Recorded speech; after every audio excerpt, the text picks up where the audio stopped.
Press the Lord. प्रभूच्या नावाला धन्यवाद देतो मी की देव बाप्पाने पुन्हा एकदा तुमच्या परिवारात येण्याची आपल्या दासाला मान्यता दिली. प्रियांनो, जो सेवक आत्म्यापासून सेवा करतो ना तो देवाच्या आत्म्याशिवाय जात नाही कुठं प्रार्थनेला. लक्षात ठेवा, ज्या सेवकामध्ये आत्मा आहे. आणि आज वचन पण तुमच्यासाठी असं येणार आहे की तुम्हाला ते वचन तुम्ही कसं घेणार ते तुमच्यावर आहे. पण आजचं वचन ज्या परिवारासाठी मी बनवलं होतं त्या परिवारासाठी हे वचन आज नाही. मी योजना केली होती की त्या परिवारात आज हे वचन देवबाप शेअर करीन, पण देवबाप म्हणला आज तुला त्या ठिकाणी जायचं नाही, आज तुला मी सांगत त्या ठिकाणी जायचं आहे. म्हणून आज मी उशिरा आलेलो आहे. जवळजवळ 8:30 होत आलेले आहेत. या टायमिंगमध्ये मी आज आपल्यापर्यंत आलो. कारण देवबाप जोपर्यंत मला दाखवित नाही तोपर्यंत मी घराच्या बाहेर निघत नाही. कारण तुम्ही कोणाची प्रॉपर्टी आहे? माझी प्रॉपर्टी आहे का? मला म्हणता येईल का तुम्ही माझी प्रॉपर्टी आहे? तुम्ही देवाची प्रॉपर्टी आहे. आणि देवाच्या प्रॉपर्टीला देवाच्या इच्छेप्रमाणेच देव चालवितो आणि त्याला सेवक पण तसाच नियुक्त करतो जसा देव बाप्पाला मर्जीस असतो. म्हणून आपण प्रार्थनेने या भक्तीची सुरुवात करू. ब्रदर आपल्यासाठी प्रार्थना करतील. Hallelujah, hallelujah. दैनंदिन परमेश्वरा, तू महान आहेस माझ्या देवा. हे प्रभू, तू पगारे पास्टरांना या घरी पाठवलं, तुझे उपकार मानतो आणि त्यांना जाणं येणं त्यांचं सुखाने ठेवतो. हे प्रभू, आमच्याकडून ती चुका झालेल्या आहेत त्याची क्षमा कर. तारणारा प्रभू येशू ख्रिस्त त्याच्या गौरव गोड नावाने मागतो म्हणून येते त्या. आमेन.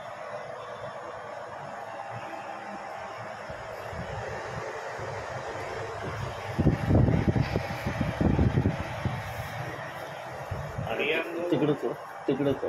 मनुष्याच्या जीवनामध्ये देवाचं अस्तित्व असणं सर्वात आशीर्वादाची बाब आहे. परंतु काही जण देवाचं अस्तित्व ना फक्त जगिक सुखासाठी, जगिक गोष्टी मिळवण्यासाठी कधी कधी त्या अस्तित्वाला आपल्या जीवनात घेण्याचा प्रयत्न करतात. यामुळे मनुष्याजवळ काही जरी नसलं ना, काही एक गोष्ट त्याच्याजवळ नसली तरी चालेल, पण त्याच्याजवळ देव असला ना त्याच्यासारखा आशीर्वादित. बघा, हागेर वाळवंटामध्ये रडली आणि वाळवंटात रडलेल्या हागरीचे डोळ्यातले अश्रू प्रभू परमेश्वराने पाहिले आणि तू आकाशातून हागेरीला म्हणला, अगे हागेरे, तू काय रडतेस? आपल्या मुलासाठी रडतेस? मुलाला पाणी पाहिजे म्हणून तुझ्या डोळ्यात अश्रू आहे ना? तुझी इच्छा पूर्ण होणार आहे. आणि वाळवंटामध्ये जिथं पण नजर जाईल तिथपर्यंत वाळूच वाळू होती. कुठंच पाणी भेटन किंवा पाण्याचं ठाव ठिकाण असेल असं काहीच नव्हतं. पण दूताने शब्द दिला, तुझ्या मुलाला पाणी दिलं जाईल. आणि दूताने वाळवंटामधून पाण्याची चिळखंडी काढली प्रियांनो आणि हागेरीला म्हणला, बाळाला पाणी पाज. प्रियांनो, त्या देवावर विश्वास ठेवणारे तुम्ही आहात. पण कधी कधी काय होतं माहिती का, आम्ही वाचनामध्ये सक्षम नसलो ना, खूप संकट आलं ना आम्ही घाबरून जातो. आणि आज तुमच्यासाठी जो निरोप आणलेला आहे, हा निरोप मी सुरुवातीलाच म्हणालो नाही, तुमच्यासाठी नव्हता. तुमच्या नावाने मी बसलोच नव्हता हा निरोप तयार करण्यासाठी. ज्यांच्या नावाने हा निरोप तयार करत होतो, म्हणला हा निरोप आज त्या परिवारात देवबाप अतिशय चांगल्या प्रकारे देणार आहे. पण मला नव्हतं माहिती की देवबाप आज हा निरोप त्या परिवाराला देणार नाही. आणि मी वाट बघत राहिलो. म्हणलं, देव बाप्पा आज मला तू का दाखविना? का तू आज मला प्रेरणा देणं? मी तर सगळं रेडी होऊन बसलोय. मनन केलंय, मी वचन काढून ठेवले, सगळ्या गोष्टी माझ्या रेडी, पण तुम्हाला ठिकाण का दाखवी ना. यानो देवबापनं हरवलेल्या मेंढरांकडे पाहिलं जातो. लक्षात ठेवा, बायबलचं उदाहरण आहे आणि येशू ख्रिस्ताच्या मुखातले शब्द आहेत. प्रभू येशू 99 मेंढराला सोडून एका मेंढराला ढूंढण्यासाठी गेला. तो नाही म्हणला अरे 99 मोठे, एक जाऊ दे, एक हरवलं, ते भटकलं, ऐकत नव्हतं, लय उदळ्या मारायचं, लय काळपामध्ये राहत नव्हतं, काळपाच्या बाहेरच फिरायचं, जिकडं मन करून तिकडं जायचं, जाऊ दे त्याला तिकडंच. येशू ख्रिस्ताच्या हृदयाने त्या मेंढराकरिता असा विचार केला नाही आणि येशू ख्रिस्ताच्या मेंढराला जंगलामध्ये जाऊन ढूंढून आणलं. आणि जेव्हा ते मेंढरू खांद्यावर आणलं तेव्हा प्रभूने आनंद उत्सव करीत त्या मेंढरा करता चालत काळपापर्यंत आला. यानो हे काय दर्शवतं? येशू ख्रिस्ताचा स्वभाव यातून काय प्रगट होतो? येशू ख्रिस्त आपल्या लोकांवर आपल्या जीवापेक्षा अधिक प्रेम करणारा आहे. ही बाब त्या येशू ख्रिस्ताच्या दाखल्यातून येशू ख्रिस्ताला सांगायची. यानो मला कितीतरी वेळ, 7:30 वाजल्या, 7:45 झाल्या, तरी देव बाप्पाने मला दाखवलं नाही. मी म्हटलं प्रभू मी सगळं तयार केलंय, आजचा दिवस जर कोणत्या आत्म्याला वचन नाही ना सांगितलं, माझ्या जीवाला हुरूर लागल. माझं मन मला म्हणणारे तारणारे देवाने आज मला ऍबसेंटी करायला सांगितली. मी तर रेडी होतो, पण प्रभू रेडी नव्हता माझ्यासाठी. आणि मग देव बाप्पाने 8ला 5 कमी असताना जवळजवळ 7:45 नंतर मला दाखवलं.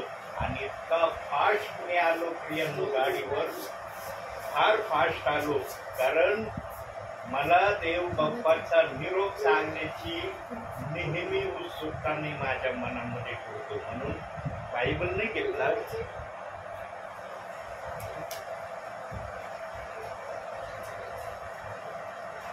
आज मीच वाचतो वचन. प्रियांनो, नीतिसूत्रे याचा 23वा अध्याय 18वं वचन तुमच्यासाठी आहे आजचं. बघा त्या ठिकाणी प्रभू काय म्हणतो तुमच्यासाठी. कारण पारितोषिक निश्चय मिळणार, तुझी आशा नष्ट होणार नाही. प्रियांनो, आज जो पण प्रभू येशू ख्रिस्तावर विश्वास ठेवणारा आहे ना, त्याला प्रभूकडून पारितोषिक पाहिजे.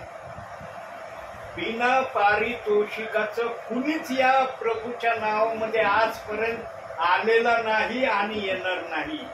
पण आम्ही पारितोषिक हे मिळवण्याचा जास्तीत जास्त प्रयत्न करायचा, ज्या पारितोषिकाविषयी हे वचन बोलत आहे.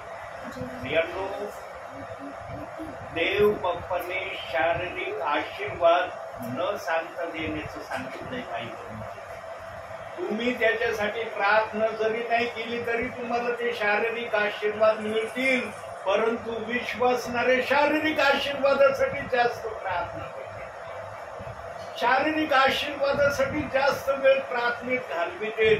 आत्मिक जीवनासाठी प्रार्थनेमध्ये वेळ फार थोडे प्रियजन खर्च करतात. यानो देव बापनं आशीर्वाद आत्मिक देण्याचा जास्त तहानेलेला आहे. त्याला शारीरिक आशीर्वादापेक्षा आत्मिक आशीर्वाद आपल्या प्रियजनांना देण्याची उत्सुकता जास्त लागलेली आहे. आणि जे प्रियजन प्रभूचा हा संकल्प ओळखतील की प्रभूला आत्मिक आशीर्वाद आपल्या विश्वासणाऱ्यांना द्यायचे आहेत, त्यांना आत्मिक आशीर्वाद मिळाल्याशिवाय राहणार नाही. पण प्रियांनो, आत्मिक आशीर्वाद इतके सहजरित्या पण मिळत नाही. काही जणांना वाटतं शारीरिक आशीर्वाद मिळवण्यासाठी जे परिश्रम करावे लागतात ना, आत्मिक आशीर्वादाला काही परिश्रम लागत नाही. प्रियांनो, आत्मिक आशीर्वादाला सर्वात मोठे परिश्रम खर्च करावे लागतात. म्हणून देव बाप्पाने शारीरिक आशीर्वाद फुकट देण्याचं ठरवलंय आणि बायबल मध्ये वाचनाचे पुरावे दिले. तुला मागण्या अगोदर मी तुला देऊन तृप्त करीन. आणि एका ठिकाणी म्हणलंय प्रथम माझे राज्य माझे नीतिमत्व मिळवण्यासाठी झटा, म्हणजे तुम्हाला याही सर्व गोष्टी मी देईन. याही सर्व गोष्टी म्हणजे कोणत्या? संसाराच्या सर्व गोष्टी. मग संसाराच्या गोष्टीमध्ये देवाकडून जे स्तोत्र संहिता 127:3 मध्ये सांगितलंय ना, पोटचे फळ हे परमेश्वराने दिलेली देणगी आहे, हे सुद्धा त्यामध्ये सम्मिलित आहे. देवबाप मुलं देतो ना सांभाळण्यासाठी, की तुम्ही त्याची कशी वाढ करतात, कसं त्यांना वळण लावतात, कसं प्रभूमध्ये चालवतात, कशी त्यांची जोपासना करता, कसं त्यांना प्रभूच्या मार्गामध्ये अधिक तत्पर करता, याकरता मुलं दिली जातात. देव बाप्पा कोणाला मुलं देतो ना असेच देत नाही. देव बाप्पाला सगळ्याच्या बुद्धीचं परीक्षण माहित आहे.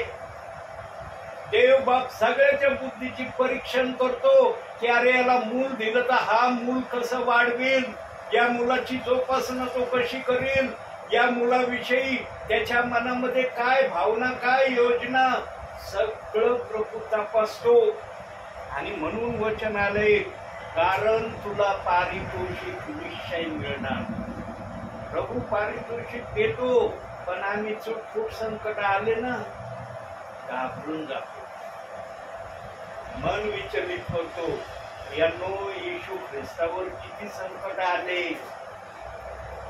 येशू ख्रिस्त ज्या दिवशी जन्मला त्या दिवसापासून येशू ख्रिस्तावर संकट आले, तर थेट येशूचा श्वास शरीरात निघून जाण्यापर्यंत त्याच्यावर संकट होते.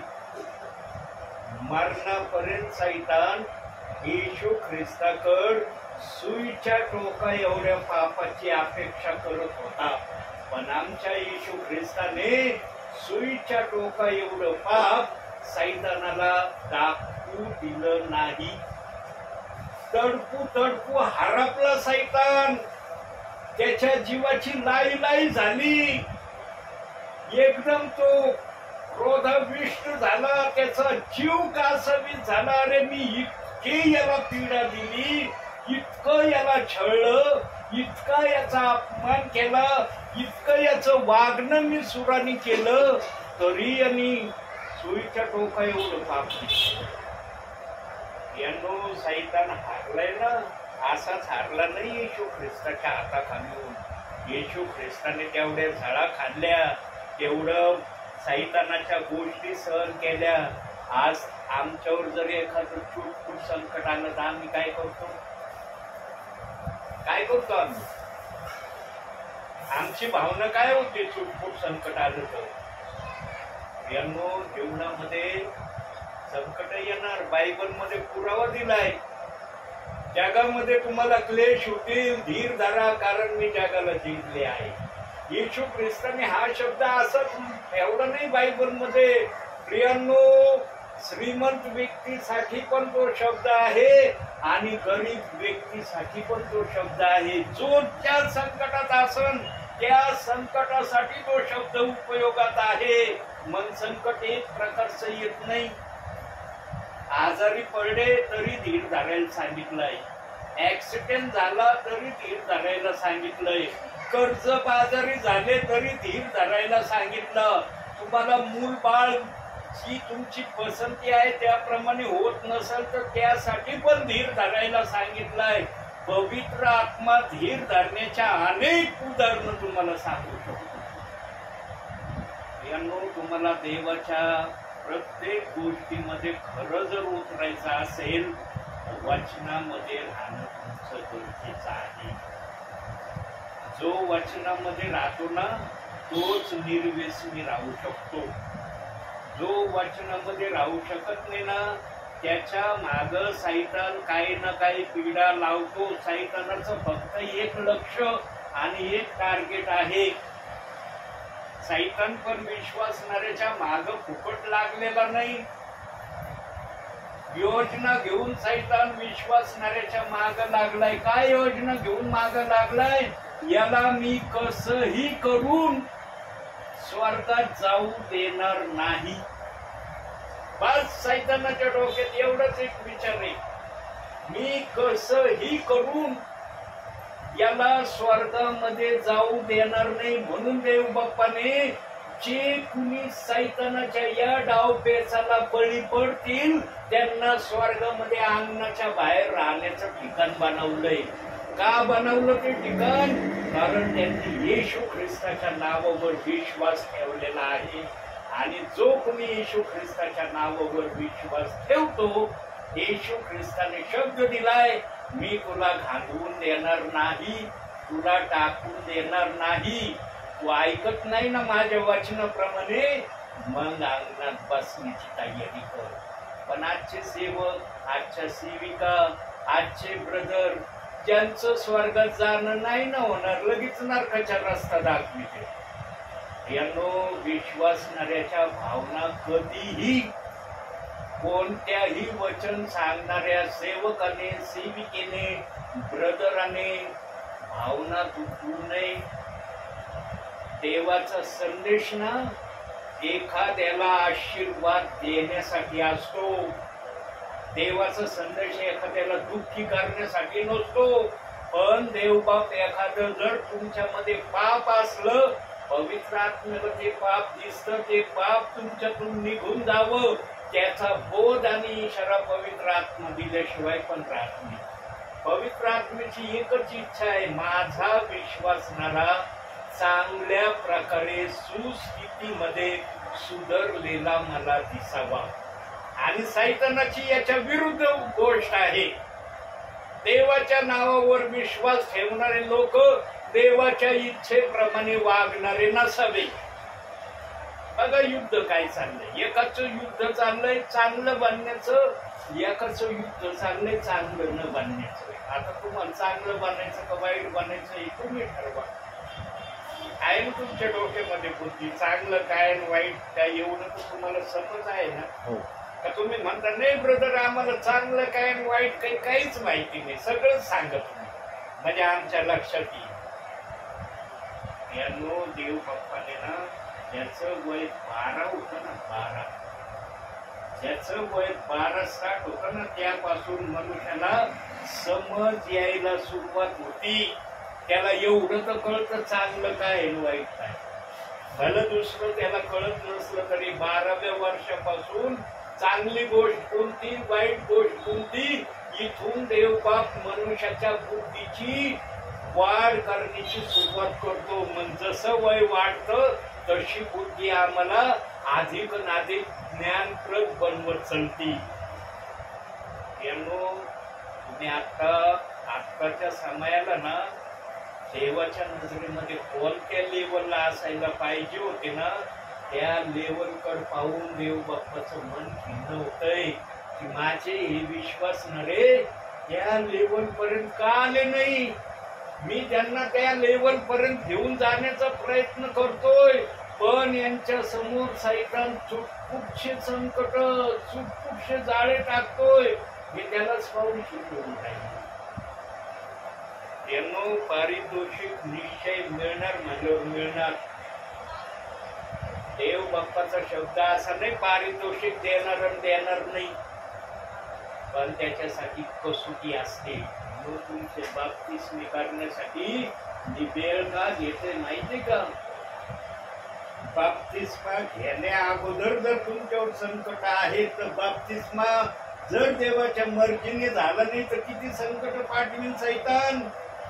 म्हणून काही विश्वासणाऱ्यांनी बाप्तिस्मे घेतले ना, आणि संकट जेव्हा त्यांच्या परिवारात आले सेवकाच्या विरुद्ध, ते म्हणले काय नाही नदीवर आंघोळ घालून आणले आम्हाला. बाप्तिस्म्याला इतकं क्षुल्लक कारण त्यांनी बनवलं. का बनवलं? कारण जगिक संकट आले म्हणून त्यांना बाप्तिस्म्याचं महत्व कमी वाटलं, पण त्या संकटाकडे पाहून ते जास्त खिन्न झाले. आणि ही प्रक्रिया तुमच्या परिवारात व्हावी नाही म्हणून मी बाप्तिस्म्याला म्हटलं तुम्ही ते वचन वाचित जा, प्रार्थना करत जा.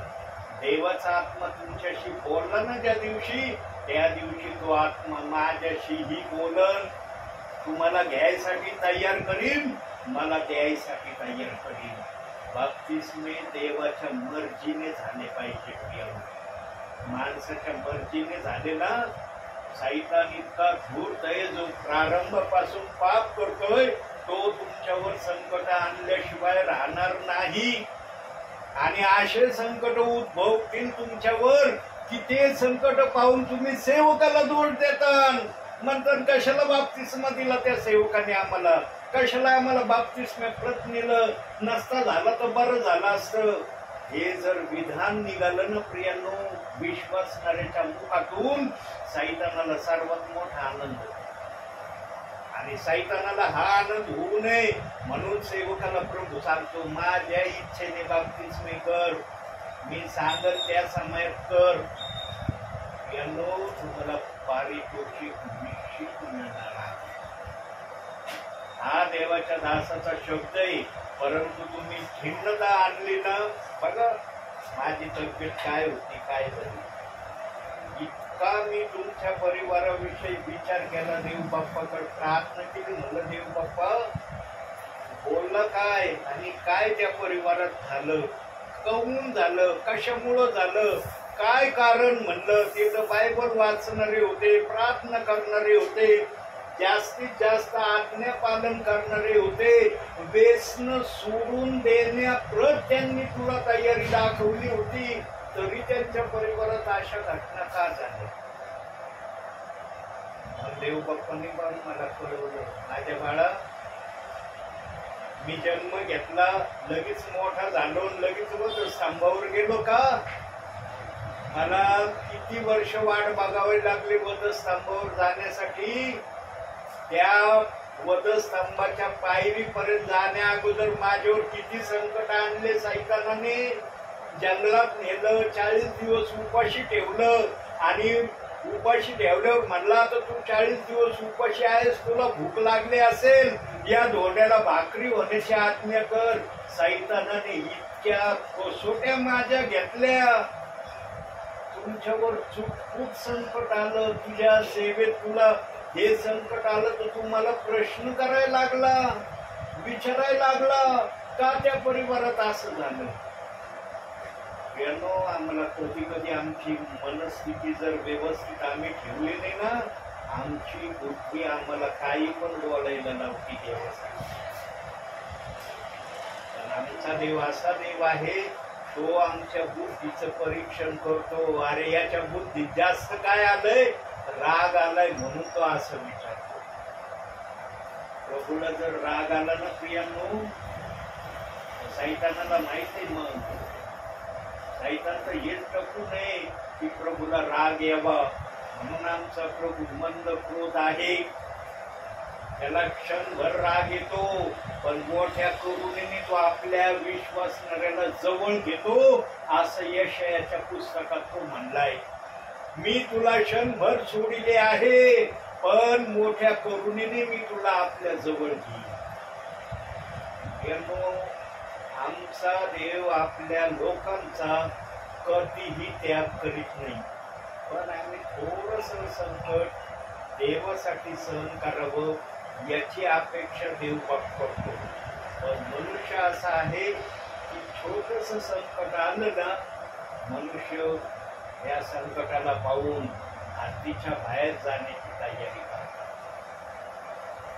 कधीही जीवनामध्ये या शास्त्रापासून, प्रार्थनेपासून कोणीही स्वतःला वेगळं करू नये. जगिक सुखासाठी आत्मिक धनाला कधीही नाकारू नये. म्हणून देवाने शब्द दिला. हा शब्द दुसऱ्या परिवारासाठी मी बनवला होता, पण देवबाप म्हणला हा शब्द त्यांना मी ऑलरेडी दिलेला आहे. ते समाधानी परिवार आहे, आशीर्वादित परिवार आहे. तुला हा शब्द या परिवारात सांगायचा आहे. एक बायबल आहे माझं, तुमच्या नावाने मी संदेश तयार केला. खरं सांग, तुमच्या नावाने हे मी तयारच केलं नव्हतं, हे ज्यांच्या नावाने तयार केलं होतं म्हणलं तिथं देवबाप अधिक चांगल्या प्रकारे बोलले. देवबाप म्हणलं तिथं रे तुझं जाणं होणार, तुझं जाणं दुसरीकडे मी करणार आहे. हे माझ्यासाठी प्रमाण आहे की देव माझ्याबरोबर बोलतो आणि मी देवाच्या सानिध्यात आहे. डबल आशीर्वाद जर देव बाप्पाने दिला तर आनंद किती होईल हो तुम्हाला? किती होईल आनंद? खूप होईल. सांगता येईल का? 1 नाही. किलो, पावशर, अर्धा किलो, नाही. किती आनंद होईल? पूर्ण करता येईल का त्या आनंदाची? नाही करता. प्रभूने त्या आनंदासाठी तुम्हाला राखून ठेवलंय. पण चुटपूट संकट आले घाबरून जाऊ नका, भिन्न होऊ नका. अहो 4 दिवस कबरेत असलेल्या लाजराला आमचा प्रभू जर जिवंत करू शकतो, त्या प्रभूमध्ये काही करण्याची ताकद आहे. कब्रस्थानामध्ये निस्त्या अस्थी होत्या, अस्थीचा सागाडा होता. हेच केलेला म्हणला, हेच केला, या तुला अस्थी दिसतात निस्त्या, यांना मांस बिऊन्स काही नाही, निस्त्या असती, या जिवंत होतील का? हेच केल पण घाबरून गेला. तो काय म्हणला माहिती का? प्रभू तुलाच माहिती, मला नाही सांगता येणार बाबा. या अस्थी बघतोय मी, या जिवंत होतील का नाही मला नाही सांगता येणार, हे तुला माहिती. आणि जेव्हा त्या अस्थी मांस घारी करून जिवंत झाल्या, येस केल्याच्या पायाखालची जमीन सारखली असेल. अरे साध्या अस्थींना किती वर्षाच्या ह्या अस्थी प्रभूने जिवंत केल्या. यांनो, आमचा प्रभू एवढे मोठे कार्य करणार आहे. मग तुम्हाला तुमच्या मनाची इच्छा आहे, ती इच्छा तुमची भंग होईल का? डगमगायला नाही पाहिजे प्रियानो. म्हणून मी तुम्हाला नेहमी सांगतो, एक अध्याय तुम्ही वाचा, पण ध्यान देऊन वाचा. उगाच वाचायचं म्हणून वाचायचं नाही, पुढं पाठ आणि मागं सपाट असं वाचन नाही पाहिजे.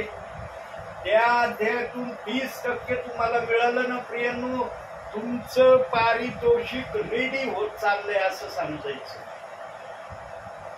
देवाला ना आत्मिक पारितोषिकाची जास्त भूक लागलेली तुमच्याकडून. पण मनुष्य असा आहे, शारीरिक पारितोषिकासाठी जास्त परिश्रम करतो. शारीरिक पारितोषिकच जास्त भेटावं म्हणून श्रम करीतो. शारीरिक आशीर्वाद भेटावं म्हणूनच जास्त प्रार्थनेत राहतो. यांनो, ज्याच्याजवळ आत्मिक धन आहे ना, त्याच्यासारखा धनवान व्यक्ती कोणी नाही. म्हणून देवबाप काय म्हणला? धनवानांचा स्वर्गाच्या राज्यात प्रवेश होणे कठीण आहे. का म्हणला? कारण ज्याने नुसतं जगीत मिळवण्यासाठी तळमळ केली, वेळ खर्च केला, त्याच्यासाठी जीवाचं रान केलं, त्याकरिता तो म्हणला धनवानाचा स्वर्गाच्या राज्यात प्रवेश होणे कठीण आहे. जो शारीरिक धन मिळवण्याच्या माग लागतो ना प्रियांनो, तो कधीही बायबलला स्पर्श करीत नसेल. आणि मला माझ्या सेवेमध्ये काही जण बोलले, माझ्या समोर बोलले, समोरासमोर बोलले, ब्रदर माझ्याजवळ सगळ्यासाठी वेळ आहे बरं का ब्रदर, सगळ्यासाठी मी वेळ देतो, मला फक्त बायबल वाचण्यासाठी वेळ नाही, मी बायबलला स्पर्श करत नाही. सांगा प्रियांनो, 24 तासामध्ये एखादा विश्वासणारा जर बायबलला स्पर्श करीत नाही, कसं देवाला वाटत असेल? आनंदी होत असेल देवबाप त्याच्या या वाक्यांनी? यांनो, कमीत कमी आम्ही देवासाठी अर्ध्या तासाचा वेळ 24 तासामध्ये काढलाच पाहिजे. तुम्हाला दशमून जरी देता नाही आला ना सुरुवातीला हरकत नाही, अर्ध्या तासाचा वेळ देव बाप्पासाठी काढलाच पाहिजे. सकाळी झोपेतून उठल्यापासून बिछाण्यावर जाण्यापर्यंतच्या वेळा अगोदरपर्यंत अर्धा तास देवाच्या सानिध्यात तुम्ही राहिलंच पाहिजे. किती जण राहतात आज? किती जण म्हणू शकतात आम्ही अर्धा तास देवाच्या सानिध्यामध्ये राहतो? ज्यांना देवासाठी अर्ध्या तासाचा वेळ देता येत नाही, ज्या देवाने तुम्हाला देवाच्या राज्यात घ्यायचं ठरवलंय, त्या देवाला कसं वाटत असेल तुमच्या विषयी? कसं वाटत असेल? आनंदी होत असेल देवबाप? त्याचं मन संतुष्ट होत असेल? जगीन कामासाठी आम्ही 8 घंटे 12 घंट्याचा वेळ देतो. तिथं तडजोड केली जाते का? नाही ना. 12 घंटेचं असलं ना, मी 11च घंटे करतो. मी 12 घंट्याचं काम मी करत. 11 घंटे केले पुष्कळ झालं हो. 1 तास मी केलं तर काय बिघडत म्हणलं का तिथं तुम्ही? अहो, तिथं 1 मिनिटाचा वेळ जर तुम्ही नाही दिला कामामध्ये तर कदाचित तुमची संपूर्ण दिवसाची हजेरी कट केली जाऊ शकते. असा नियम असू शकतो. तिथं 12 घंटे म्हणजे 12 घंटेच काम करायचं, 8 घंटे म्हणजे 8 घंटेच काम करायचं, असा नियम आहे. देवाच्या राज्यासाठी काही नियम आहे का नाही? देवाच्या सान्निध्यात मी अर्धा तास तरी बसल, कुणी कुणी किती किती तास बसतो ते त्यांना माहिती. पण जे बायबलला स्पर्श करत नाही त्यांनी कमीत कमी अर्ध्या तासाचा वेळ घेणं गरजेचं आहे. आता पुढील वचनाकडे जाऊया. नीतिसूत्रे 24:10. बघा आता दुसरं वचन काय आहे तुमच्यासाठी. नीतिसूत्रे 24:10. संकटकाली तुझे धैर्य खचले तर तुझी शक्ती अल्प. संकटामध्ये कधीही मनुष्याने आपला संयम सोडू नये, आपली आशा कमी करू नये, आपलं प्रभूमध्ये वागणं चालणं बोलणं राहणं याच्यामध्ये अंतर आणू नये. पण मनुष्य असा एक विश्वासी आहे की संकट आलं म्हणजे तो सर्वात पहिलं काय काम करण्याची तयारी दाखवतो? देव जे सांगतो ते न करण्याचं ठरवतो.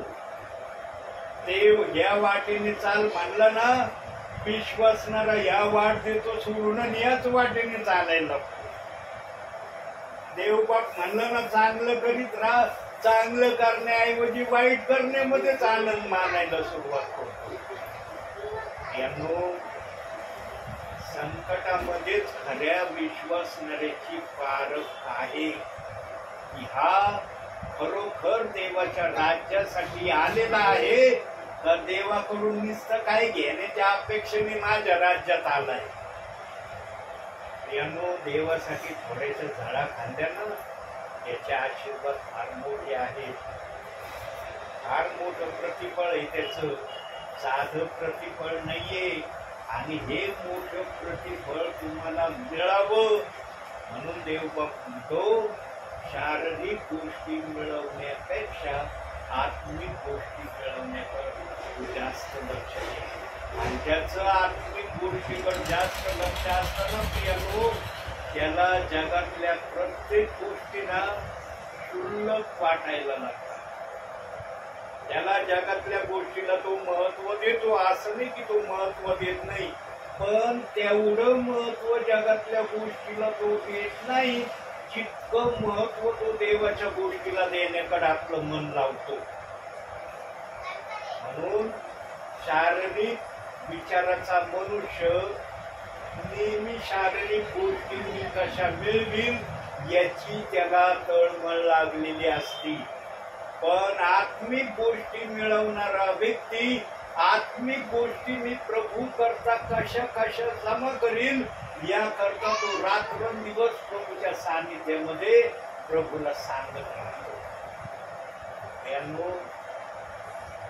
आमची धन्यता आहे की देवाने आम्हाला जगात पाठवलंय. आम्ही जगात आलो आणि जगात आल्यावर आम्ही प्रभूवर विश्वास ठेवलाय आणि प्रभूच्या योजनेप्रमाणे आम्ही कसं का होईना चालण्याचा आमचा प्रयत्न चाललाय. पण एक समूह आहे त्यांनी देव बाप्पाकडे प्रार्थना केली.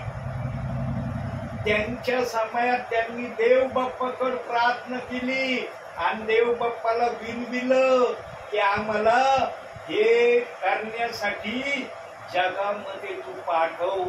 परंतु देवाचं वचन सांगतं देव बाप्पांनी त्यांना जगात पाठवलं नाही. बघूया ते वचन लोककृत वर्तमान 10वा अध्याय 24वे वचन. मी तुम्हाला सांगतो जे तुम्ही पाहता ते पुष्कळ संदेश त्यांनी व राजांनी पाहावयाची इच्छा बाळगली तरी पाहिले नाही, आणि जे तुम्ही ऐकता ते ऐकावयाची इच्छा बाळगली तरी ऐकले नाही. प्रियांनो, आम्हाला जगामध्ये देवाने पाठवलं हे सर्वात मोठी आमच्यासाठी धन्यता आहे. पण संदेश त्यांनी राजांनी देवाकडे विनंती केली आम्हाला जगात पाठव. पण काही संदेश त्यांना काही राजांना देव बाप्पांनी जगात पाठवलं नाही आणि त्यांनी देवाचं गौरव केलं नाही असं वचन सांगतं. आमची आहे का नाही धन्यता.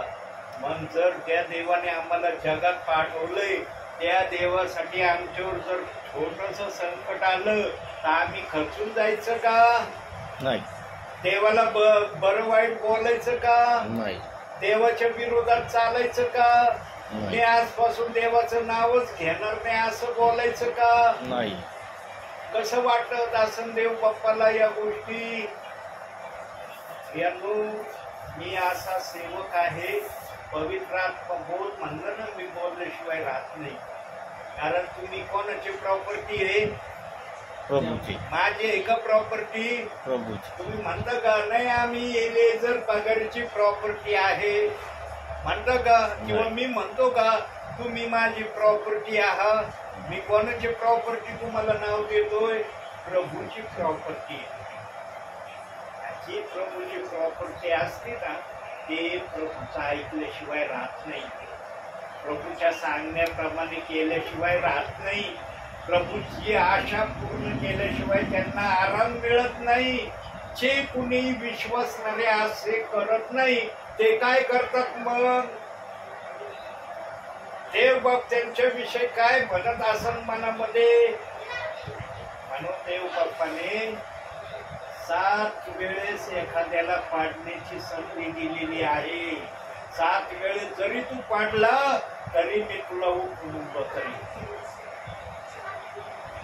यानो, पाडावं अशी देवाची इच्छा नाही, पण मनुष्य आहे आणि संकटांना पाहून विपत्तीला पाहून घाबरे होणारे प्रियजन नाही. बरं वाईट विपत्तीला पाहून बोलणारे आहोत. यानो, तुमच्या परिवारात इतकं देवबाप्पाने कार्य केलं होतं, इतका देवबाप तुमच्या परिवारामध्ये आलेला होता, परंतु त्या दुष्ट सैतानाला ते समजलं नाही. त्या दुष्ट सैतानाने अशी काही हिंदी टाकली, त्या हिंदीला पाहून तुम्ही घाबरून गेले. म्हणून 4 दिवस कबरेतल्या लाजराचं उदाहरण देव बाप्पाने सांगितलं, कब्रस्थानातल्या आस्थींचं उदाहरण देव बाप्पाने सांगितलं. यानो, त्या देवावर तुमचा विश्वास आहे ना, तो देव साधारण देव नाही, सर्व शक्तिमान हे त्याचं नाव आहे. असंभवला संभव करणं त्याच्या जवळ आहे. पण कधी कधी आमच्या विश्वासाची पारख देखील केली जाऊ शकते आणि विश्वासाची पारख प्रभू नाही घेता कधी.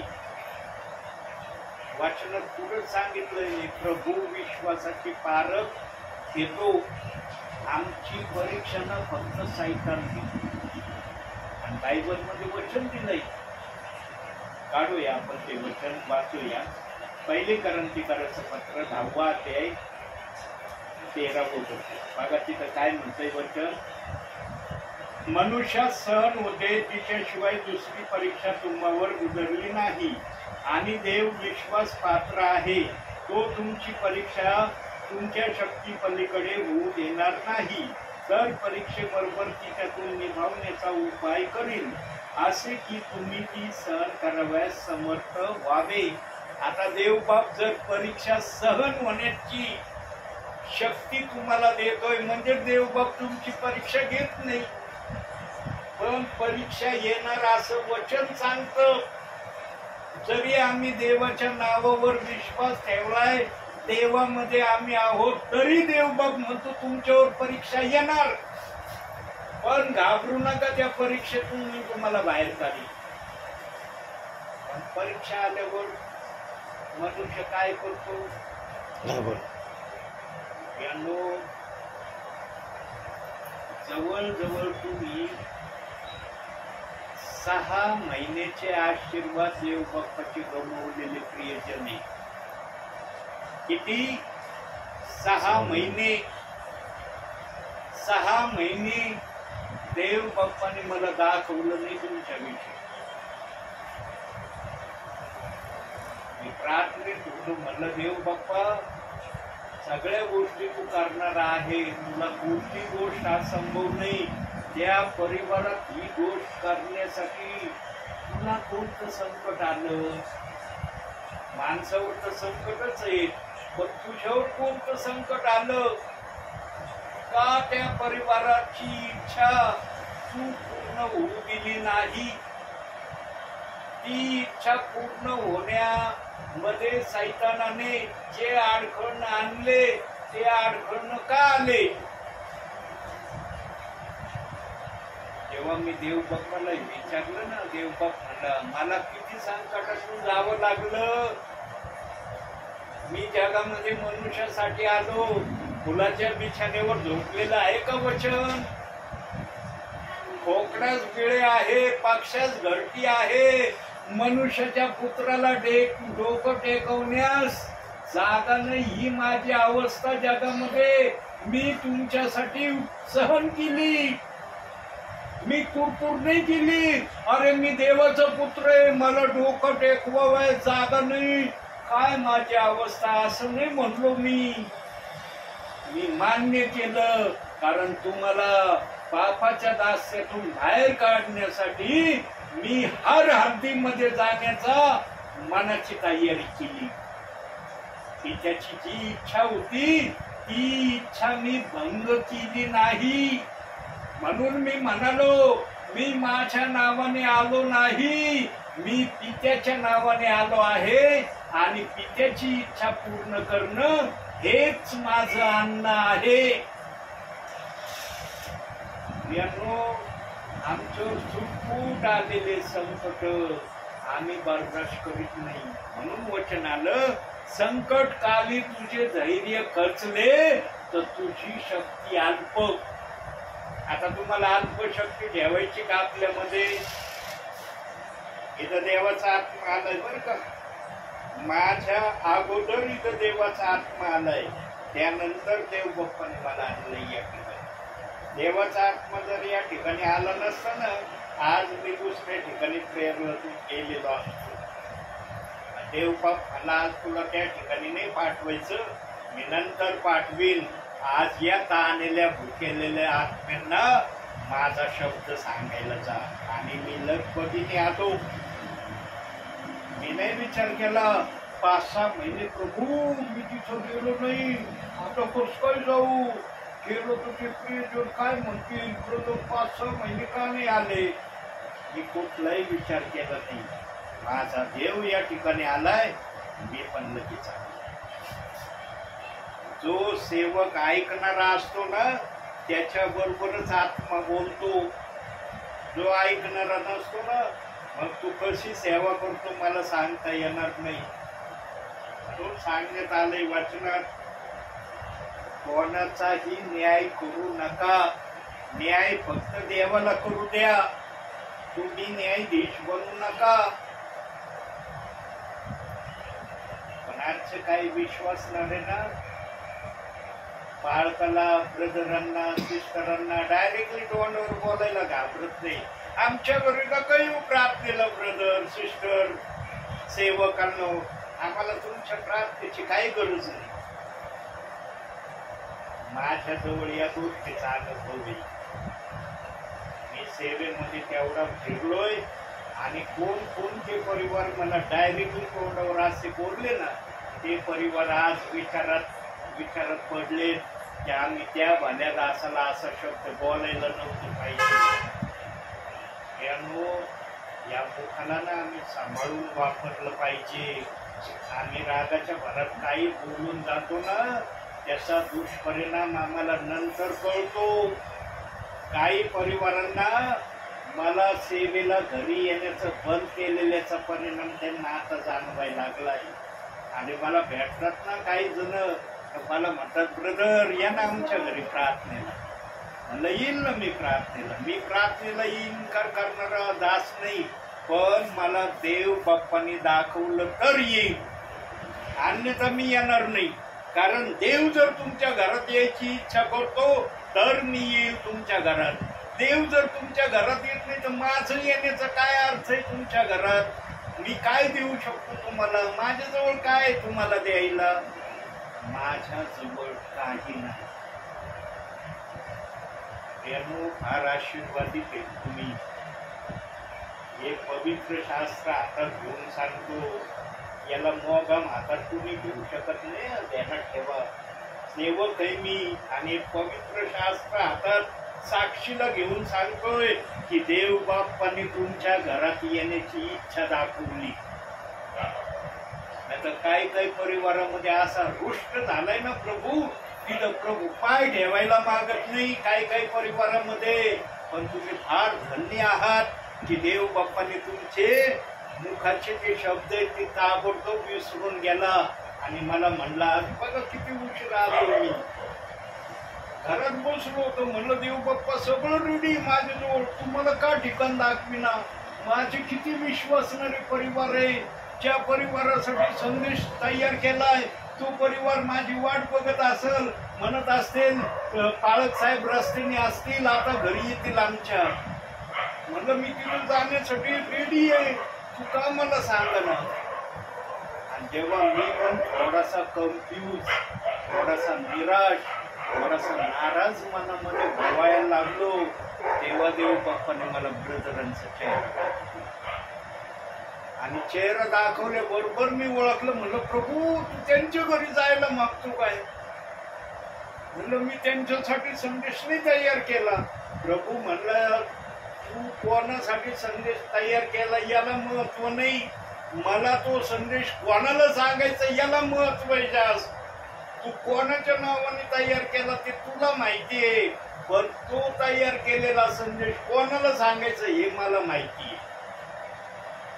आम्ही नेहमी देवाचं ऐकलं पाहिजे, आमच्या मनाने आम्ही चाललं नाही पाहिजे. नाही ना प्रभू मी त्यांच्यासाठी केला, त्यांच्यासाठी मी त्या परिवाराशिवाय इतरांना सांगत नाही. प्रभू त्यांच्यासाठी उत्कृष्ट मानना पुढील वेळेला देऊ शकतो. ज्याला ज्या मान्याची, ज्या वचनाची गरज आहे प्रभू त्यांनाच ते वचन कळवितो आणि इतके उत्कृष्ट वचन तुमच्यासाठी दिलेत. आता तिसऱ्या वचनाकडे जाऊया.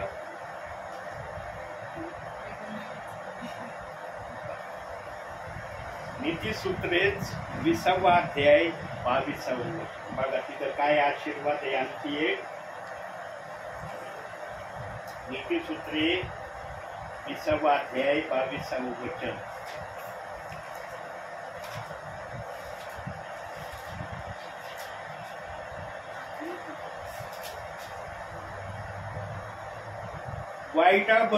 वाईटाचा बदला मी घेईन असे म्हणू नको. परमेश्वरावर भाव ठेवून राहा, म्हणजे तो तुला सहाय्य करील. मनुष्याने आत्मिक जीवनामध्ये कधीच वाईटाचा मी बदला घेईल या संदर्भात हे वचन आहे. पण मनुष्याने या वचनाला शारीरिक जीवनासाठी अधिक उपयोगात आणतात.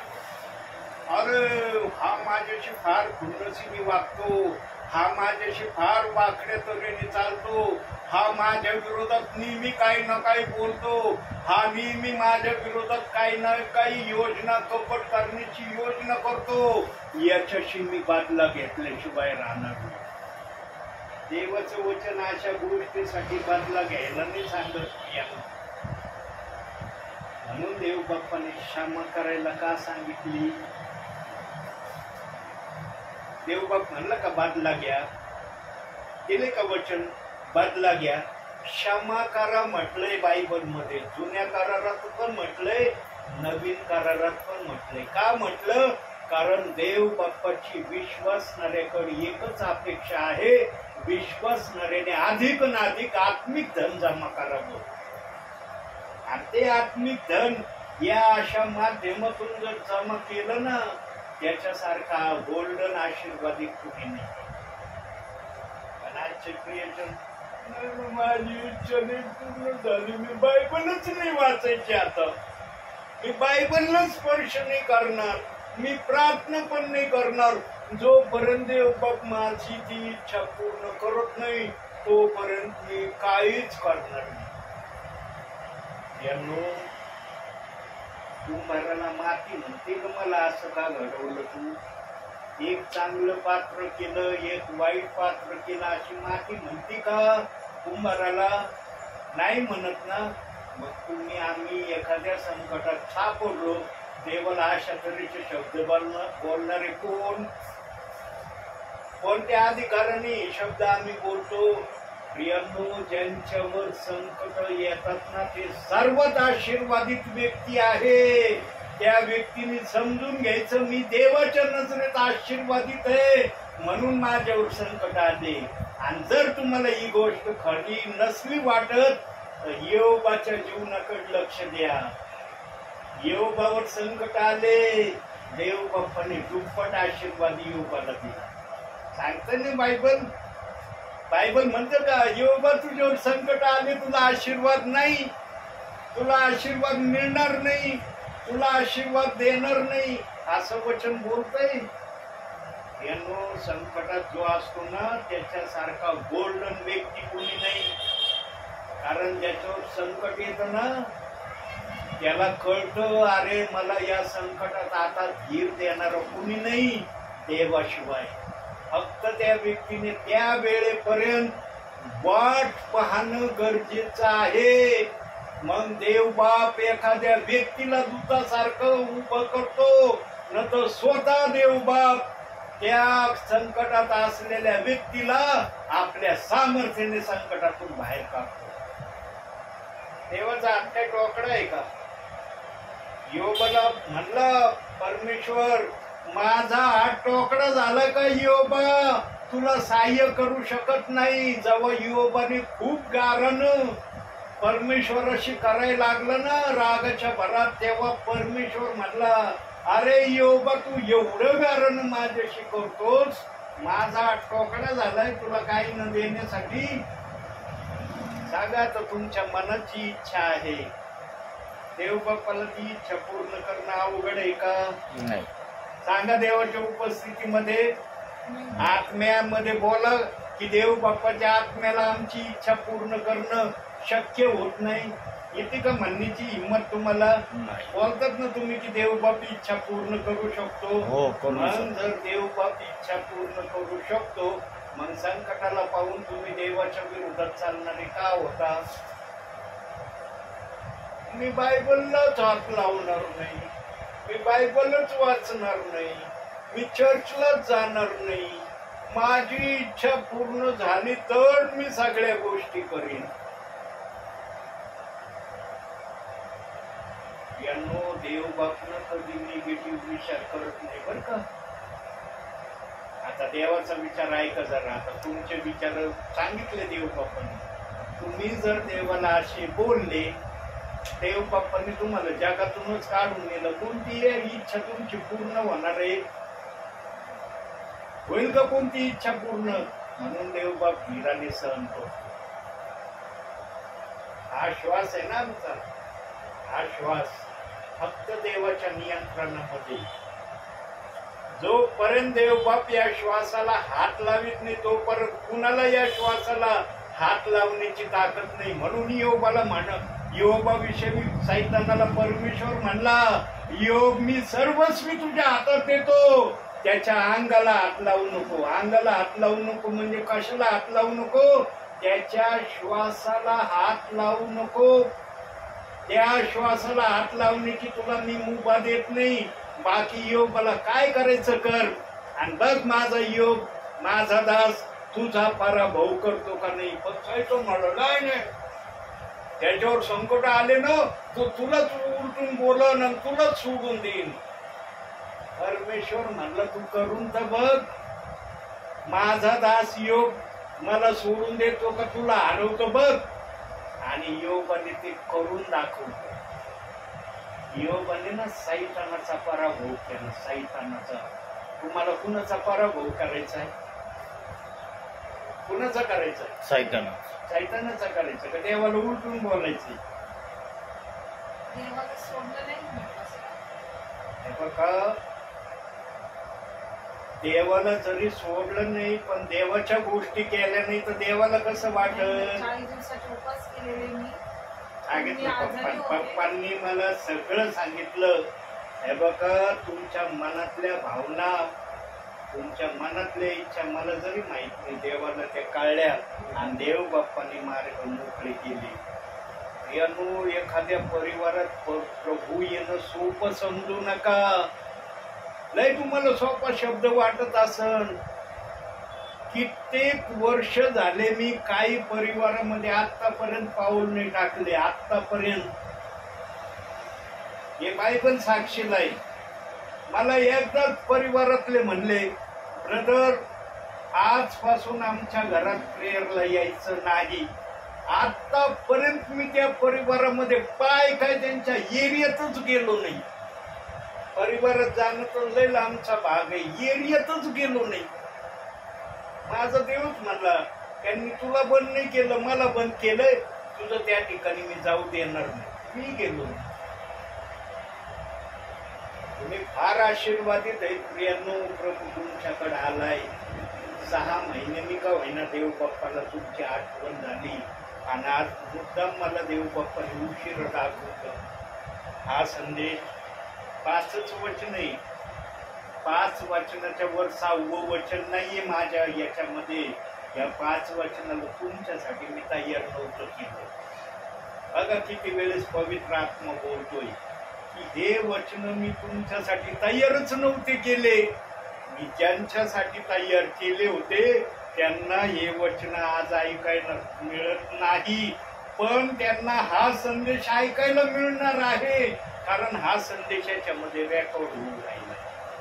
आणि संदेश पाठवायला मी कोणालाही कंजूसी नाही करत.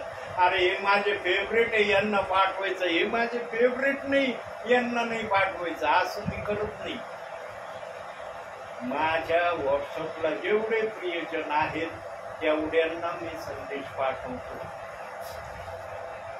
काही विश्वासणारे असे आहेत माझ्या मोबाईलला, जवळजवळ 60 संदेश त्यांना मी पाठवले. 60 संदेश. काही जणांना 70 संदेश झालेत, पण आतापर्यंत एका संदेशाला निळी रेघ आलेली नाही. तरी ते संदेश मी तसे ठेवलेत. त्यांना ते संदेशही डिलीट नाही केले आणि त्या विश्वासणाऱ्याला पण मी डिलीट नाही केलं. आज नाही उद्या, उद्या नाही परवा, परवा नाही तेरवा, कधी ना कधी त्या विश्वासणाऱ्याला देवबाप सांगन हे ओपन करण बघ, ऐक जरा ये. माझ्या मोबाईलला कितीतरी असे विश्वासणारे आहेत. 70 संदेश झाले तरी त्यांनी अजून एक संदेश ओपन नाही केला. म्हणून मला सबस्क्रायबर कमी आहेत. माझ्या संदेशाला सबस्क्रायबर कमून जास्त नाही, कारण काही विश्वासणारे माझा संदेश ओपनच करत नाही. आणि का नाही करत? अरे ते शुद्ध 2:38 संदेश आहे, हे वचन आमच्या बाळपणी सांगितलं, हे वचन योग्य नाही, हे वचन ऐकू नका, या वचनवाल्याचा संदेश खोटा आहे, हा वचन सांगणार नरकात जाणार आहे. देवाने सांगितलंय का असं आमच्या विषयी? हा संदेश खोटा आहे, तू नरकात जाणार आहे. बाळकांनी इतकी हिंमत आणि इतकी धाडस केलंय ना या वचनाविषयी बोलायला, म्हणून विश्वासणारे पण धैर्याने म्हणतात, तुम्ही नरकात जाणार रे, तुम्ही खोटे संदेश ते कशाला जाता प्रार्थनेला, कशाला त्या परिवाराला तुम्ही खोटा संदेश सांगून त्यांना पण तुमच्यासारखं बनवता. गेलंय का बायबलमध्ये प्रेषित 2:38 वचनात असं की हे वचन जर तुम्ही सांगायला जातो सेवक, तर ते पण खोटे संदेश ते होते, खोटे बनते आणि ते नरकात जाते नाही. दिलंय वचन.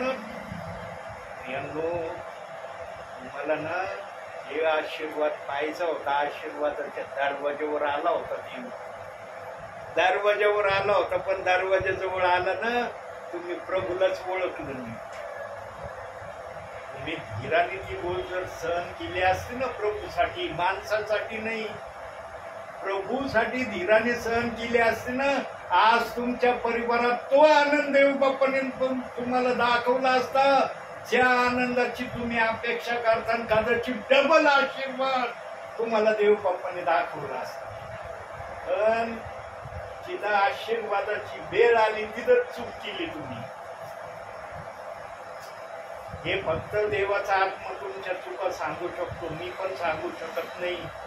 माझी बुद्धी इतकी तरबेज नाही तुम्हाला एवढं उलगडून सांगायला. आशीर्वादाच्या पायरीवर तुम्ही आले होते, पण जराशी चूक सैतानाने जराशी ठिणगी टाकली. मी लगेच काय होऊ राहिलंय आमच्या जीवनात, कमून होऊ राहिलंय, आम्ही प्रभूचे एवढे विश्वासी, आमच्यावरच का असं. यानो योग हा सर्वात मोठा संकटाचा आदर्शाचा किंता आमच्यासाठी देव बाप्पाने केलाय. योगासारखे संकट कधीच आमच्यावर येणार नाही, आणि जर आले तर ते संकट आम्ही पेलवणार नाही. फक्त योग असा एक दास होता, त्याने ते संकट पेलवले आणि सैतानाला हरवलं. आम्हाला छोट संकट येतात. सकाळी फोनवर काय बोललो ब्रदर तुम्हाला मी?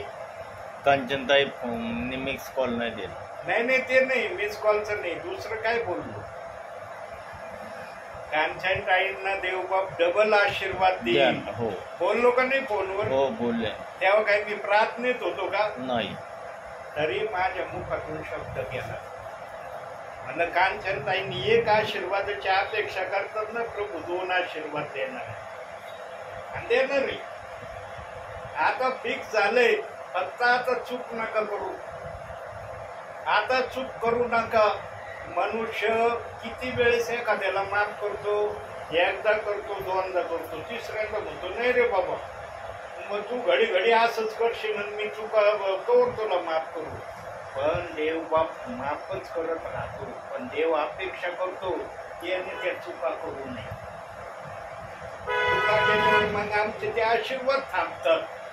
देव बाप आम्हाला टाकून देत नाही, पण जे आम्हाला भेटायचं असतं ते प्राप्त होत.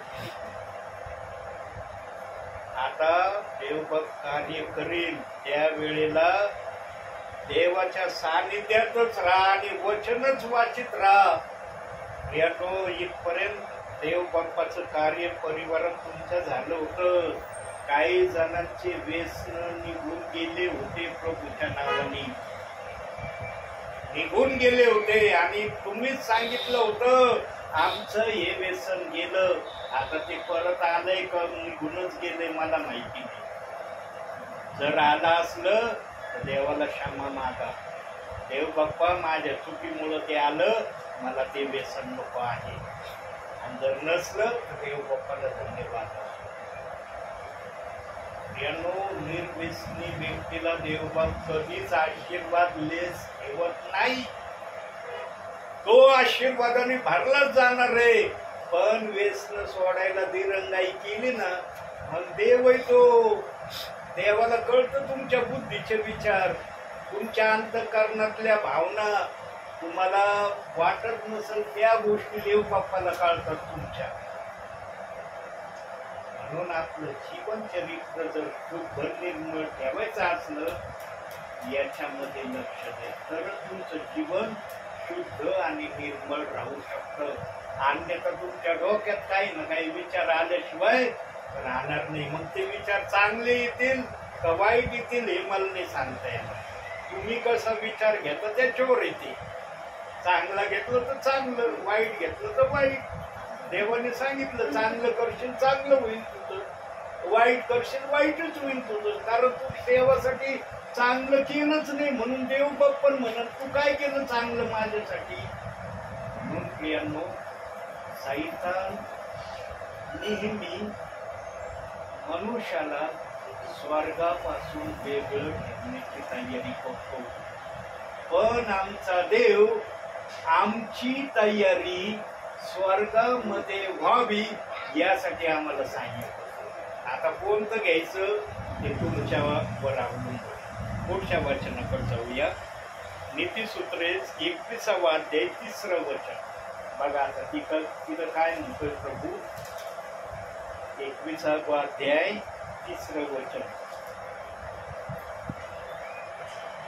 धर्माने व न्यायाने वागणे हे परमेश्वराला यज्ञापेक्षा विशेष मान्य आहे. यांनो, सैतानाला जर खरोखर पायाखाली तुडवण्याची अपेक्षा असली ना तुमची, फक्त प्रार्थनेमध्ये नाही म्हणायचं सैतान माझ्या पायाखाली आहे, प्रार्थनेमध्ये नाही. या गोष्टींनी जर सैतानाला खरोखर पायाखाली तुडवण्याची इच्छा तुमच्यामध्ये असेल तर वचनाप्रमाणे आचरण करण्याची प्रक्रिया देव बाप्पाला दाखवा. आपोआप सैतान तुमच्या पायाखाली येईल. तुम्हाला कष्ट घ्यायची गरज नाही, आपोआप सैतान तुमच्या पायाखाली येईल. म्हणून रोमकाराच्या 16व्या त्याच्या 20व्या वचनामध्ये सांगितले ना, पाहूया ते वचन. शब्दशः काय शब्द आहे त्या ठिकाणी. 16वा अध्याय 20वं वचन. शांतीचा देव सैतानाला तुमच्या पायाखाली लवकरच तुडवील. म्हणजे सैतानाला प्रभू स्वतः आमच्या पायाखाली आणणार आहे. बघा वचन ध्यान देऊन ऐका. शांतीचा देव सैतानाला तुमच्या पायाखाली लवकरच तुडवील. म्हणजे आम्हाला कष्ट लागतंय का काही? नाही. शांतीचा देव करणार आहे. पण शांतीचा देव कधी करीन? तुम्ही वचनाप्रमाणे करत असले तर करीन. तुम्ही जर वचनाप्रमाणे करत नसले मग शांतीचा देव करील का ही प्रक्रिया तुमच्यासाठी? म्हणून प्रियांनो, धर्माने वागणे आणि न्यायाने चलणे या गोष्टी देवाला मोठ्यातल्या मोठ्या यज्ञापेक्षा मोठ्या वाटतात. पण हे 2 शब्द जे दिलेत ना, धर्माने न्यायाने, हे एवढे सोपे शब्द नाही, इतके सोपे शब्द नाही. धर्माने वागण्यामध्ये काय काय येऊ शकतं माहिती का? पहिला तुमचा अपमान येऊ शकतो, तुमची निंदा येऊ शकते, तुमची त्रेधा उडवण्यात येऊ शकते, तुमच्या विरोधात बोललं जाऊ शकतं, तुमच्या विरोधात कपट केला जाऊ शकतो, तुमच्या विरुद्ध घात होण्याची प्रक्रिया जाऊ शकते. काहीही गोष्टी होऊ शकतात धर्माने वागण्यामध्ये. अन्यायाने म्हणजे काय? सहन करणे. तू असं तू म्हणलं तर मी तू म्हणायला उभा राहिलो, याला न्याय म्हणता येईल का? म्हणता येईल का न्यायाने वागतोय? सहन करण्यामध्ये न्याय आहे. तुम्ही धीराने सहन करत राहा. संकट तुमच्या सहनशक्तीच्या पलीकड देवबाप घेणार नाही. वचन पाहिलं आपण. तुमच्या परीक्षा तुमच्या शक्तीच्या पलीकड देवबाप कधीच होणार नाही.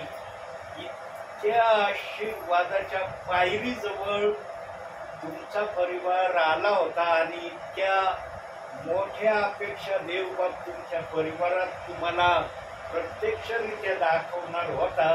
पण त्या तुम्ही तुमच्या चुकांमुळं गमावल्या. तुमच्या चुकांमुळं गमावल्या.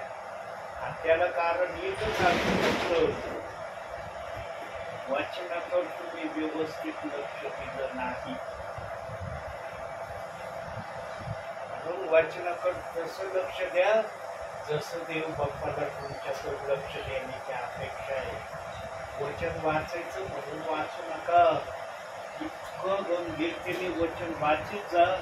एक जरी वचन वाचलं ना तर त्या एक वचनातून तुम्हाला 30% आशीर्वाद जर मिळाला तर ते वचन तुमच्यासाठी आशीर्वाद येईल. जर तुम्हाला एक वचनातून 30% भेटत नाही तर एक हात यातून काय भेटत हो? एक अध्यायात का एक वचन असतं का? आहे का असं वचन? फक्त बायबल मध्ये एक अध्याय असा आहे की त्याच्यामध्ये 2च वचन आहे. कोणता अध्याय आहे बायबल मध्ये सांगता येईल? स्तोत्र संहिता 117 आहे ना, 117 त्याच्यामध्ये 2च वचन आहेत ना. काढूया आपण स्तोत्र संहिता 117 आहे का?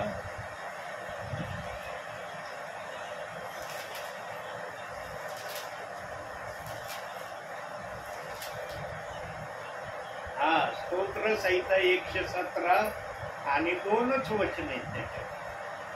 बघा, मी बोलत असताना मला वाटलं मी चुकीचं बोलतोय की काय, पण पाहिलं 2च वचन आहे 117 स्तोत्र संहितेमध्ये. सर्वात लहान अध्याय बायबलचा आहे. देवाने 2 वचनाला प्राधान्य दिलंय, पण तुम्ही एकच वचनाला प्राधान्य द्या.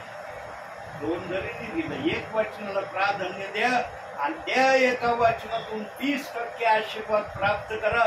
तुम्ही 1 अध्याय वाचल्यासारखं तो तुमच्यासाठी आज 1 वचन होईल. पण आज काय 1 वचन? हो, वाचलं ना मी. काय वाचलं मी, पण माझे काही लक्षात नाही राहिलं मी काय वाचलं. तुम्ही जर वाचलेला शब्द तुमच्या लक्षात राहिला नाही तर काय आशीर्वाद तुम्हाला त्यातून येतील? वाचलेला शब्द तुमच्या ध्यानात नाही राहिला, एखादं वाक्य जर त्या वचनाचं तुमच्या लक्षात आलं नाही, मग तुम्ही ते वचन काय वाचलं? आज अशी अवस्था आहे वाचन करणाऱ्याची. म्हणून 30%, 60%, 100% प्रभूने पायऱ्या ठेवल्यात वाचनाच्या. कारण देव बाप्पाच्या आत्म्याने आपल्या समाजात बघितलं होतं, माझे विश्वासणारे बायबलचं वाचणार आहेत, पण त्यांची वाचण्याची परीक्षण कसं असणार आहे? कशा स्वरूपाने वाचणार? अशा स्वरूपाने. म्हणून प्रियांनो, न्यायाने वागण्यासाठी, धर्माने चालण्यासाठी हर गोष्ट सहन करणं गरजेचं आहे. आणि हर गोष्ट म्हणजे काय? दुःख सहन करणं गरजेचं आहे. आता दुःखामध्ये अनेक प्रकार आहेत. दुःख म्हणलं म्हणजे दुःख एकाच गोष्टीने नाही, अनेक गोष्टींनी दुःख प्रगट होतं. त्या गोष्टी तुम्ही तुमच्या जीवनामध्ये सहन करण्या इतकं सहन करत जा. देव बाप सहन शक्तीच्या पलीकड तुम्हाला दुःख होऊ देणार नाही, असं बायबलमध्ये ठाम सांगितलंय. यानो, देवाने आम्हाला धीराचा, आश्वासनाचा शब्द दिलाय की तुझ्या सहन शक्तीच्या पलीकड परीक्षा, दुःख मी तुझं जाऊ देणार नाही. एवढा धीराचा शब्द असूनही प्रियजन दुःखाला सहन करण्याची तयारी दाखवत नाही. कसं देव बाप्पाला वाटत असं? अरे, एवढे आश्वासन दिलेत मी, तरी माझा विश्वासणारा माझ्या सांगितलेल्या शब्दावर विश्वास ठेवत नाही आणि आलेल्या चुटपुट संकटाला पाहून मलाच उलट सुलट काही बोलायला सुरुवात करतोय. बघा कसा विश्वास आहे प्रियांनो विश्वासणाऱ्यांचा. तरी देव बाप विमुखपणे सहन करतोय का? कारण देव बाप्पाने जर तुम्हाला टाकून दिलं, सैतान तुमच्यावर सिंहासारखा हल्ला केल्याशिवाय राहणार नाही, हे देव बाप्पाला कळतं. आणि देव बाप्पाने म्हणून बायबल मध्ये सांगितलंय, सैतान हा सिंहासारखा गरजणारा आहे. यानो, देव बाप तुम्हाला हर प्रकारे सैतानाच्या हातातून वाचवण्याचा प्रयत्न करतोय. पण काही विश्वासणारे देवाला उलट सुलट बोलणारे आजही आहेत. देवाला उलट सुलट बोलणं मान्य आहे तुम्हाला का? देवासाठी धीराने संकट सहन करणं मान्य आहे? कोणती गोष्ट योग्य आहे? धीराने सहन करणं योग्य आहे का उलट सुलट देव बाप्पाला बोलणं योग्य आहे? धीराने सहन करणंच योग्य. हीच प्रक्रिया करण्याची आजपासून तयारी देव बाप्पाला दाखवा. आता पवित्र सानिध्याच्या उपस्थितीमध्ये हे शब्द बोलले, पण जेव्हा प्रार्थने विरहित ख्रिस्ती जीवन जगताल तेव्हा जे शब्द तुम्ही प्रार्थनेमध्ये प्रभूच्या आत्म्याच्या उपस्थितीमध्ये बोलले त्या शब्दाप्रमाणे करण्याची तयारी प्रभूला दाखवा, म्हणजे प्रभू तुम्हाला हर संकटातून बाहेर काढण्याची तयारी करेल. तर प्रभूच्या उपस्थितीमध्ये बोलले, प्रार्थना झाली, जर असं काही आलं विसरून गेलो आम्ही प्रार्थनेत काय बोललो होतो, अशी प्रक्रिया करू नका. शेवटच्या वचनाकडे जाऊ. नीतिसूत्रे 23:23 शेवटचा शब्द.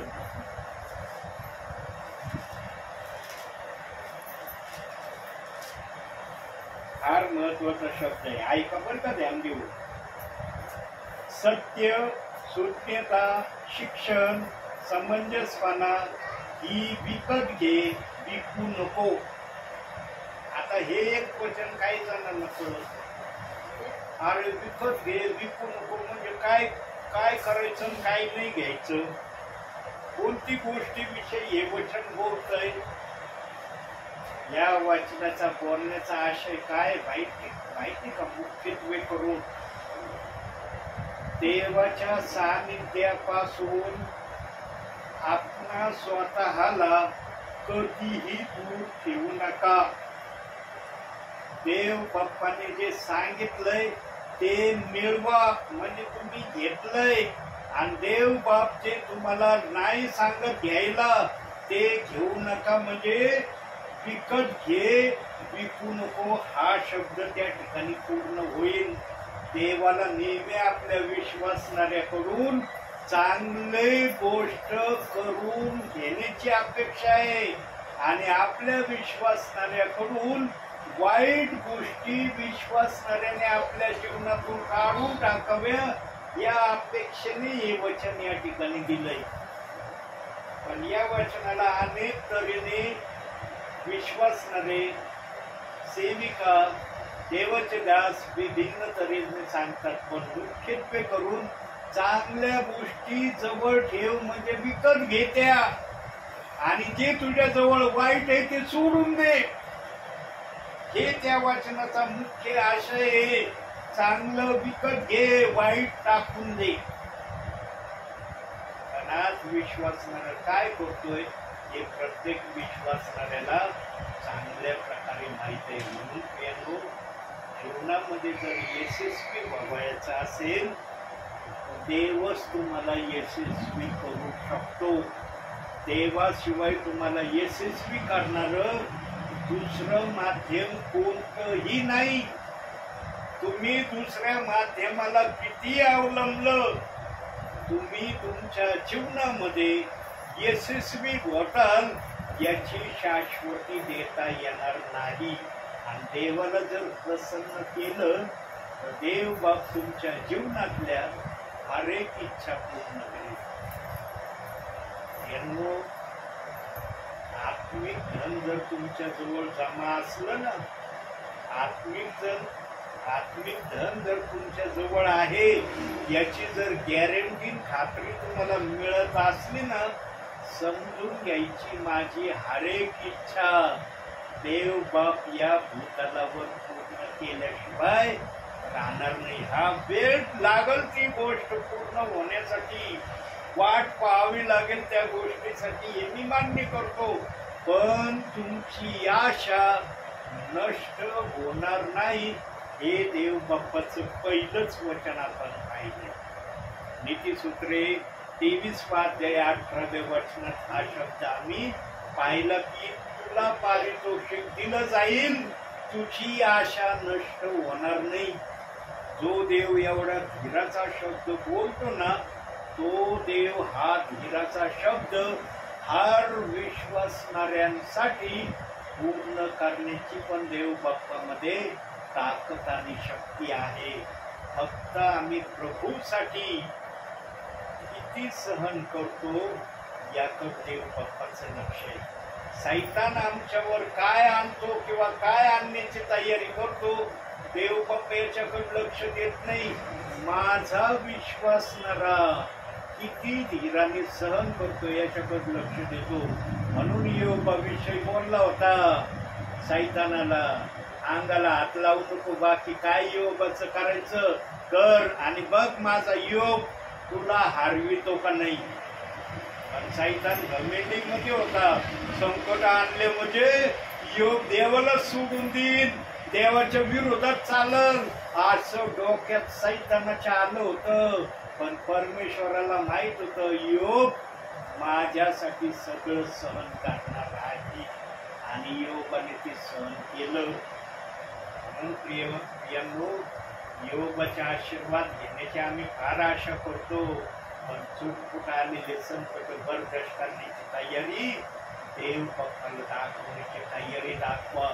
आणि जेव्हा देव तुमची ही तयारी पाहिल तेव्हा देव तुम्हाला शारीरिक आणि आत्मिक आशीर्वाद दिल्याशिवाय राहणार नाही. म्हणून आजच्या या छोट्याशा संदेशातून देव बाप तुम्हाला आणि मला भरपूर आणि भरपूर आशीर्वाद देऊ. आमेन.